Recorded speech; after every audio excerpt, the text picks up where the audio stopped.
Never trust a Tory. Did you get that? I'll repeat it. Never trust a Tory. That's funny because Farage had joined the Conservative Party in 1978. He left the Conservatives in 1992. So he was a Tory for 14 years. They will always let you down. They will always betray you. Reform UK are the real deal. So if that's the case, why are you letting Tories into reform? If you can't trust them, how do you know if they're lying or not when they tell you they've changed their ways? Like this person, Boris acolyte Leah Nici. I had to speak in the House today because I cannot see where the evidence is where Boris Johnson misled Parliament knowingly, intentionally or recklessly. I'm from Grimsby and I have to say it as I see it. Order. Before we hear a bit more of her defending Boris, let's go back even further in time to hear Leah saying it as she sees it. Remember this vacuous hit piece the Daily Mail stirred up that came across as a repressed sexual desire felt by the actual author? Here's Raina responding to the story. Angela, it just, I can't actually believe that we are having this conversation in this day and age. Does it feel to you, though, that this is a tipping point? That surely something is going to happen, changes will need to be made? I hope so. I mean, I've been overwhelmed because when I heard of the story that was coming out and we rebutted it instantly and was like, this is disgusting, it's completely untrue, please don't run a story like that. Because I've got teenage sons and I was with my teenage sons and I felt really sad again that my weekend and I was trying to prepare my children for seeing things online that they don't want to see their mum portrayed that way. And Leah had a different take though. You know, let's just be honest here. We talk about honesty and integrity. The deputy shadow leader decided it would be amusing to open her legs in the chamber and then brag to everybody that actually it was male members of the opposite party who had been looking at her and she was drinking on the terrace and laughing about it. So there's Leah providing a different spin on the whole sorry saga. Even Johnson had the good grace to condemn the article. Well, it's hard to say on the basis of that particular story, but I have to say I thought it was the most appalling load of sexist, misogynist tripe. And I immediately got in touch with Angela and we had a very friendly exchange. And, you know, if we ever find who was responsible for it, I don't know what we'll do with them. But probably get them beaten up. Anyway, enough of this disgraced arsehole and back to this arsehole. Listen to this. This wonderful dream of a socialist world doesn't work, will never work. The unions will control things. And I have to say there are quite a few organisations who call themselves lobbying organisations now, who, when you look into their articles of associations, what they say they do, I think journalists like you, Maya, should start looking into what's happening, because there are some very sinister, extreme left-wing things going on in our country and that they're trying to lobby government and companies for. And my concern is that is the line that the extreme left, which is frankly the majority of the Labour Party now, are going to try to push us down. Wow, incredible. That's a typical paranoid Tory peddling a projection as a belief. Lobbying associations. Hasn't she heard of 55 Tufton Street? It's a building packed with lobby groups. And at one time, this weasel from the IEA. And here in the studio is the Director General of the Institute of Economic Affairs, Mark Littlewood. Interestingly, an old friend of Liz Truss. From way back in the day, yes. I first met her at university nearly 30 years ago.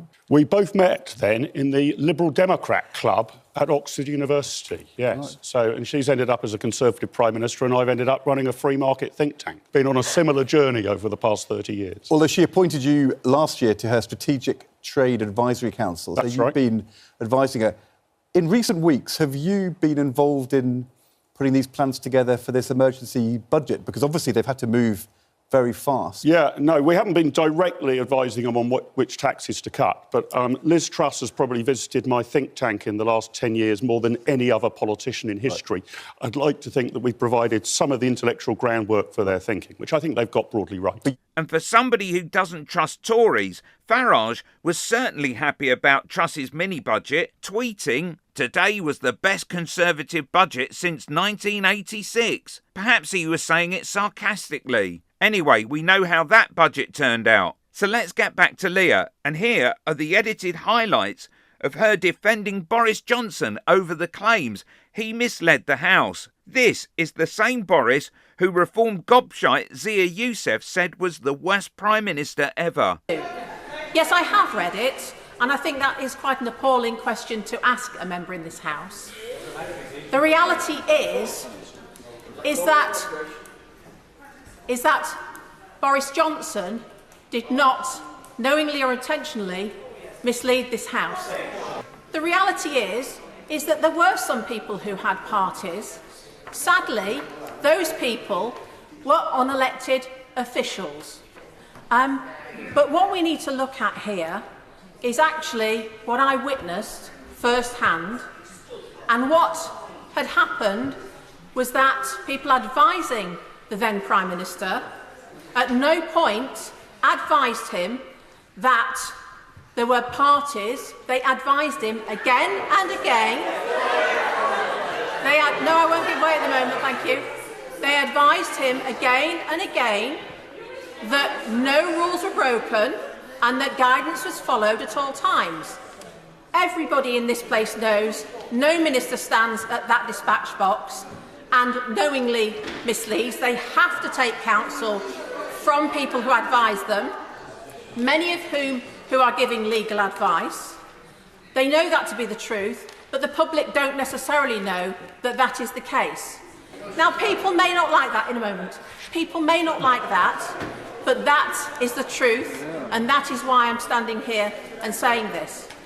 The sad thing is that many people who gave that advice are still working in and around Number 10 and Whitehall, but we don't know who they are because they are not a high-profile politician. And I have to say, as I do respect the amount of hard work that's been put into this report, but throughout, if I was grading this in my former job as a college lecturer, it is not impartial. The way it is written, Boris Johnson claimed, Boris Johnson purported, this is not impartial language. On the day that the Sue Gray report was written, was published, the Prime Minister at the time was horrified that he'd read what was going on. At no time, and in here, at no time did anybody give on oath or evidence that they reported that there were parties or there was rule breaking to the Prime Minister. Now, some people might say, well, he lives in Number 10 or lived in Number 10. He should have known. Well, actually, those people who have worked in Number 10 will know that it is a rabbit warren of rooms, thick walls. People are working there, running the country, and the Prime Minister is not the caretaker of the building. It is not their job to go round and look in rooms and decide who may be working and who may not be working. In fact, in that Sue Gray report, it did state that those unelected officials were rude to doorkeepers and staff, but yet at no time, if there were rules being broken and they were seen, Number 10 is full of police officers, full of security people. Why did nobody report this to the Prime Minister so that he was aware of it? Because I'm from Grimsby, I can only say it as I see it. And I saw, on that day of the publication of the report, that Boris Johnson had not been aware of these parties that had been going on. Now, Lady, I'm from Birmingham and I say it as I see it. Do you think there's any chance that Boris Johnson could also have lied to her?